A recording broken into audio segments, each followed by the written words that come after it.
It's your boy. Really reacts. We got conspiracy theories that turned out to be true.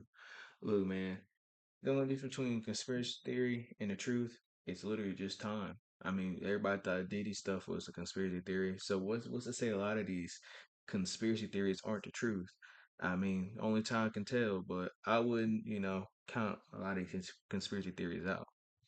Just want to say that before the video starts. Let's get straight to it. Citizens. One night in June 1978, a 22-year-old single mother of two kids named Yaiko Taguchi was working her usual shift in Tokyo, Japan's cabaret Hollywood. After finishing her shift right at around midnight, Yaiko left the cabaret through the front door and was never seen again.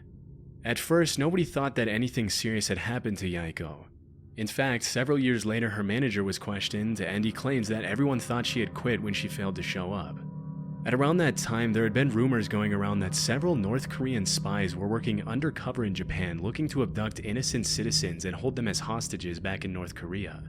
However, this was seen by the Japanese government as nothing more than a conspiracy theory that couldn't possibly be true. Sadly, the missing case of Yaiko went cold, and it wasn't until almost a decade later that a clue to her whereabouts emerged following a disturbing chain of events. In November 1987, as South Korea was preparing to host the Olympics in the capital city of Seoul, a Korean Airlines plane blew up in mid-air as it was flying over the Andaman Sea, taking the lives of 115 innocent people. During the investigation, it was revealed that two North Korean agents acting under direct orders from the North Korean government had planted a bomb in an overhead storage compartment before getting off at the first layover in Abu Dhabi. As the authorities were closing in on the two suspects, one of them took his life with a cyanide-laced cigarette, but the South Korean government was able to arrest the other agent responsible for the attack. During her interrogation, it was revealed that she had been training for that mission for 6 years, and that for 3 of them she had been paired with Yaiko Taguchi, who had taught her how to speak and act like a Japanese woman so she could fly under the radar. As it was later revealed, Yaiko wasn't the only woman who had been kidnapped by the North Korean government. As of today, 17 Japanese citizens have been officially confirmed by the Japanese government as having been abducted by North Korea from 1977 to 1983. Disturbingly, a lot of them were shamelessly kidnapped in the middle of the day and thrown on a boat to North Korea.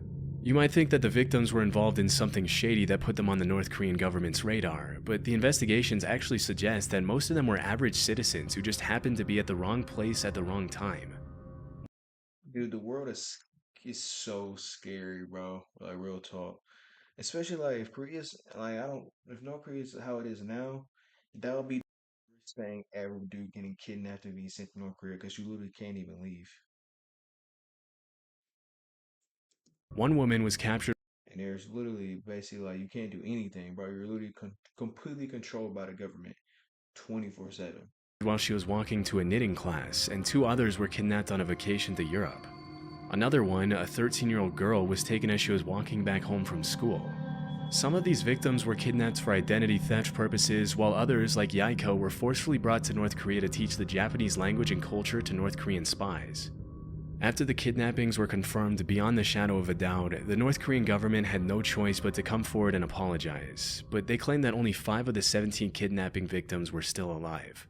Over the next few years, the North Korean government would send what they would claim to be the cremated remains of some of the deceased victims back to Japan. However, as DNA testing would quickly reveal, pretty much all of the remains were fake, leading the Japanese government to believe that many more of the kidnapping victims were still alive. To this day, the North Korean government has stuck to its story, claiming that there are only 13 kidnapping victims and that the ones who are still alive were sent back safely to Japan. North Korea, come on, bro. They don't even like their own citizens. Let's be real, bro. Shockingly, Some of them people probably still alive right now to this day. while the Japanese government has officially confirmed 17 kidnappings, the list of potential victims suggests that the true number could be as high as 800. Sadly, given the current political situation, it's unlikely we'll ever see the full extent of these abductions, or see the North Korean government held truly accountable for its horrific crimes. Just the other day, I found myself wasting hours of time I could have spent working on Dude. videos trying to heart attack a gun. Back in the 70s, I've heard about this, bro. I've heard about this. I think it was a dude that he found a way to like replace gasoline with water in a car. I think he died of a heart attack. and they say they shot him with a heart attack gun. I think he died of a heart attack. I'm not 100% sure, but I know he was killed by the government. A journalist named Seymour Hersh published an article in the New York Times in which he accused the CIA of several assassination attempts on both foreign and American politicians who they considered to be anti-war dissidents. Due to these allegations, the US Senate put the CIA under investigation for alleged covert action abuses, which resulted in the release of 14 reports on major abuses committed by the CIA, FBI, and NSA. The majority of the reports included accusations of crimes such as opening and resealing US citizens' private mail for several years and illegally surveilling Black Power activists. Although these claims are obviously pretty serious, they paled in comparison to one particular accusation, or conspiracy theory, which alleged that the CIA had developed a pistol that could fire a poison dart over 300 feet, take a person's life, and leave absolutely no trace as to the cause of death. As it was later revealed, this theory turned out to be true, and the development of the poison dart gun was just one part of the program called MK Naomi, through which the CIA had sought to develop weapons for biological warfare. In 1975, William Colby, the CIA director at the time, had to testify in front of the committee that was investigating the agency. During questioning, he claimed that the CIA had developed a host of biological weapons as part of a plan to eliminate German leaders during World War II, but that their research had continued until well after the war. He also mentioned that the poison dart gun was almost completely silent on account of the battery that was housed inside the handle, and that it had been specifically designed for the target to feel nothing more than a mosquito bite when the dart struck. Interestingly, the agency had used a specific shellfish toxin to make it impossible for anyone to know what the cause of death was, leading forensic pathologists to believe that the victim had suffered an inexplicable heart attack. It wouldn't help pathologists that the dart was designed to melt inside the body so that it only left a small red mark where it entered the victim. When asked if the heart attack gun, as it was nicknamed, was ever used on anyone, the director alleged that it had only been used for experiments and that there were no records of actual use. As part of the investigation, the CIA had to hand over the gun to the committee, and there are some pretty wild. How how would you know it worked on a human though? Testing it on a human. I mean, yeah, you could use some type of animal that maybe has a similar heart, but let's be real, you're not gonna know 100% unless you try it on a human. I mean, that's what I think, but what do I know? Pictures of the committee members analyzing the gun as William Colby answers their questions about it. Normally, you'd expect to see something like the heart attack gun in a spy movie, and it's pretty wild to think that if they hadn't put it under investigation, they would have probably gotten away with using it for who knows what purposes. It's also pretty crazy to think that if that's the kind of stuff they were developing back in the 70s, imagine the kind of technology they have their hands on now. Facts. No, facts. I wanna, like 70s, 80s, 90s, 2000s, and do 50 years, bro. We have AI. We develop. Look at where AI is, and how long AI been around? Like 10, maybe 15 years. Imagine 50 years, bro.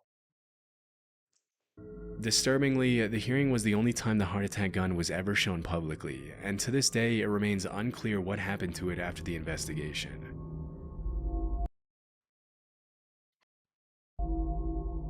Rogue waves.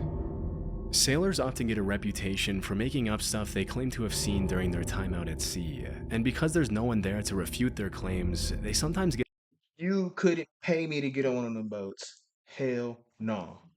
away with some pretty tall tales. For centuries, sailors all around the world had talked about seeing monster waves on the open sea that would allegedly reach over 100 feet in height. In 1826, a French captain claimed that he had seen a 108-foot tall wave in the Indian Ocean. Even though he had 3 sailors with him who backed up his claims, when he came back to the mainland, he was publicly ridiculed by the scientific community, as it was widely believed that it was impossible for a wave to be higher than 30 feet tall. For a long while after that, dozens of people continued to claim sightings of these monstrous waves in the middle of the ocean, but with no real evidence other than eyewitness testimonies, the existence of these waves fell into the urban legend or conspiracy theory category. In the 80s and early 90s, the Draupner platform was set up in the North Sea off the coast of Norway to extract natural gas. As part of the protocol that was carried out to see if the platform was stable enough to withstand the rough seas, a wave height recorder was installed on the platform.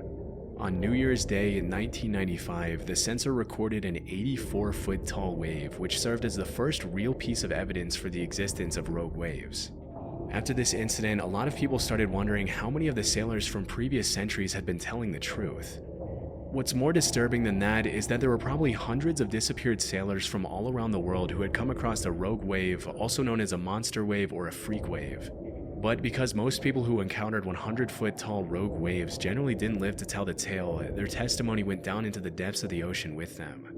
Since the Draupner wave of 1995, there's been a growing interest in rogue waves brewing in the scientific community.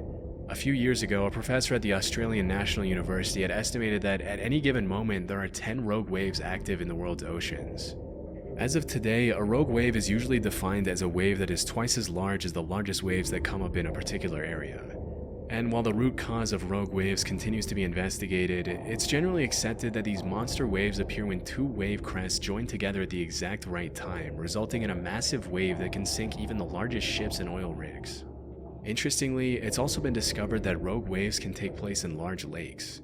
In 1975, a freighter named the SS Edmund Fitzgerald sank in Lake Superior under some pretty mysterious circumstances, with a lot of people in the scientific community coming up with all kinds of hypotheses to explain the incident.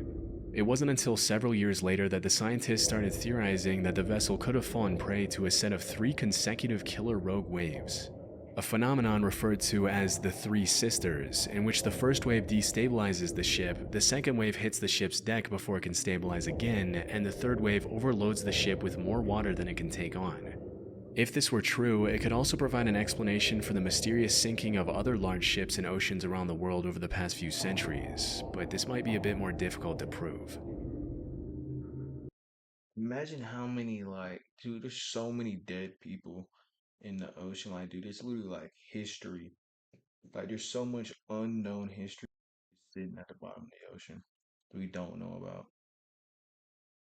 Shoot, money, history, like some stuff that really could have maybe advanced civilization. Poisonous alcohol.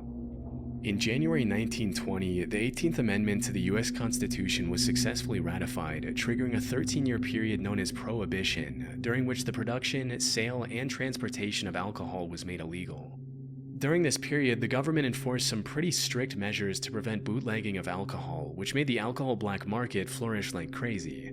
It was pretty much a playground for the mafia, in which the government would raid one bar and another one would crop up in just a few days' time. While all of this was happening, there were some pretty messed up rumors floating around that the US government was taking extreme measures to make sure people weren't consuming alcohol. These included allegations that the government was intentionally poisoning alcohol to make people who consumed it sick. For a while, this remained something of a conspiracy theory, but things took a turn pretty quickly on New Year's Day 1927 when 41 people died from alcohol poisoning at New York's Bellevue Hospital. Disturbingly, the autopsies revealed that a lot of the victims had been drinking industrial methanol, otherwise known as wood alcohol, which can be fatal even at low doses. It turns out that the government had forced companies to denature industrial alcohol to make it undrinkable since 1906, which was far before Prohibition. But when the crackdown on alcohol started, the government ordered these companies to add quinine, methyl alcohol, and other toxic chemicals to discourage people from drinking it. Their reasoning was that if black market dealers knew their alcohol had been poisoned, they wouldn't dare distribute it knowing how dangerous it would be for their customers to consume. I guess they forgot to factor in that the demand for alcohol at the time was absolutely insane, and that black market dealers didn't care who lived or died from consuming their product. It wasn't until December 1933, 6 years after the Bellevue incident, that the federal government finally toned down their abstinence from alcohol policies. But by then, thousands of Americans had already been poisoned with contaminated alcohol. Gorillas. Nowadays, there's really nothing too shocking about seeing a gorilla in a zoo or on TV, but there was once a time when gorillas were considered to be in the same category as the chupacabra, the Jersey Devil, Bigfoot, and the Loch Ness Monster. I was able to find that up until a couple of centuries ago, gorillas were considered cryptids, which are animals that are believed by some to exist somewhere in the wild, but whose existence has never been proven. With most of these creatures, alleged sightings often turn out to be hoaxes, but obviously in the case of gorillas, what were once just rumors turned out to be true. Western explorers wouldn't come across a gorilla Yeah, I don't blame you, bro. If I would have ever, no, imagine an orangutan, bro. Imagine an orangutan, because those like more human-like than a gorilla. But at the same time, if I saw a gorilla, never seen it before, I would be scared. I would literally would have shit my pants. He started beating his chest and running at you. I would end up dying from being scared before he even touched Until me. around the 1500s, when an English explorer named Andrew Battelle was captured by the Portuguese off the coast of West Africa. While he was held captive on the mainland, Battelle described these disturbing, giant, ape-like creatures that would occasionally prowl around his campfire, but because he had never seen a similar creature before, he described them more as monsters than as animals. Battelle's description sent the rest of the world into what we can only call a gorilla frenzy, with all kinds of rumors being spread about these allegedly bloodthirsty, dangerous creatures living in exotic parts of the world. Over the next couple hundred years, the buzz around gorillas grew as explorers in Africa sent back illustrations of gorillas to Europe, which were often given to royalty and emperors as rare gifts. If you were to ask any European back then what a gorilla was, they would have described it in a similar way to how we describe Bigfoot or the Chupacabra nowadays. They were thought of more as mythical monsters than regular animals. It What's the difference between Bigfoot and a gorilla or orangutan?